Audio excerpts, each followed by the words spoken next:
चुप जाओ बेटा, चुप जाओ, रो मत। मैडम आपका पार्सल। अरे अनुष्का तुम? अनुष्का आ गया पार्सल।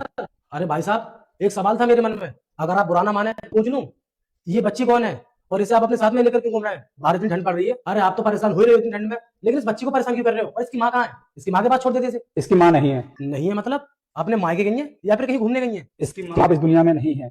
इसकी माँ तो इसके लिए मर चुकी है और घर पर कोई भी नहीं था। इसकी दादी की तबीयत खराब थी तो वो दवा लेने के लिए हॉस्पिटल चली गई, तो मैं इसको अपने साथ ही लेकर के आ गया। और वैसे भी घर पर ना दूध नहीं था, इसको भूख लग रही थी, तो मैंने सोचा कि जा करके ये डिलीवरी का काम कर लेता हूँ, वहां से कुछ पैसे आ जाएंगे, फिर इसको दूध पिला दूंगा। सॉरी मुझे माफ कर दो, मुझे पता नहीं था।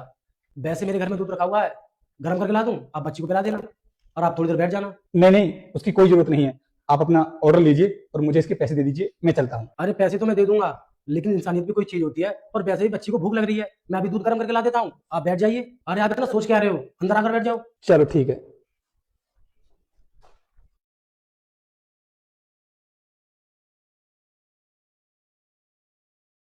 वैसे नाम क्या है इस बच्ची का? इसका नाम परिधि राणा है। बड़ा ही प्यारा नाम है। जी। भाई साहब अभी थोड़ी देर पहले मैंने आपसे एक सवाल पूछा था इस बच्ची की माँ के बारे में, तो आपने सही से जवाब नहीं दिया।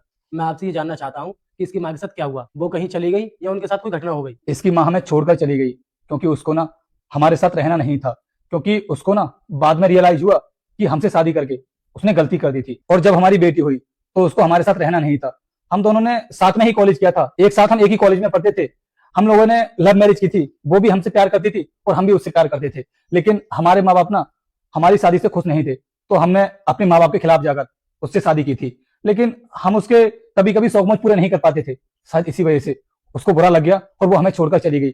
उस टाइम पर तो वो हमसे प्रॉमिस करती थी कि मैं आपके हर सुख दुख में आपका साथ दूंगी, लेकिन पता नहीं बाद में उसको क्या हो गया। और उसके लिए मैंने अपनी पढ़ाई भी छोड़ दी थी, लेकिन वो अपनी पढ़ाई कंटिन्यू रख रही थी। लेकिन उसके कुछ समय बाद उसकी एक बड़ी कंपनी में जॉब भी लग गई। लेकिन जिस कंपनी में उसकी जॉब लगी थी ना, उस कंपनी के बॉस के साथ उसका चक्कर चलने लगा और वो अपने बॉस से बात करती थी।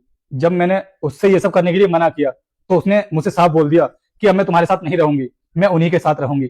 एक पल के लिए तो मैंने सोचा था कि मैं जाकर के पुलिस में कंप्लेंट कर दूं, लेकिन मैंने सोचा कि पुलिस भी। रुक जाओ मेरे बेटे, मैं तुझे आशीर्वाद देती हूँ कि अगले सोमवार से पहले तुझे एक बड़ी खुशखबरी मिलेगी और जो भी तुम्हारे मन की इच्छा है वह भी अवश्य पूरी होगी। लेकिन बेटा तुम भी मेरे सच्चे भक्त हो, तो इस भले इंसान की वीडियो को लाइक सब्सक्राइब करके जाना। तथास्तु मेरे बेटे। क्या कर लेगी, बस इसीलिए मैंने कुछ नहीं किया और अब मेरी बेटी और मैं एक साथ रह रहे हैं। और जब ये सब हमारे साथ में हो गया तो इसके बारे में हमने अपनी माँ को बताया।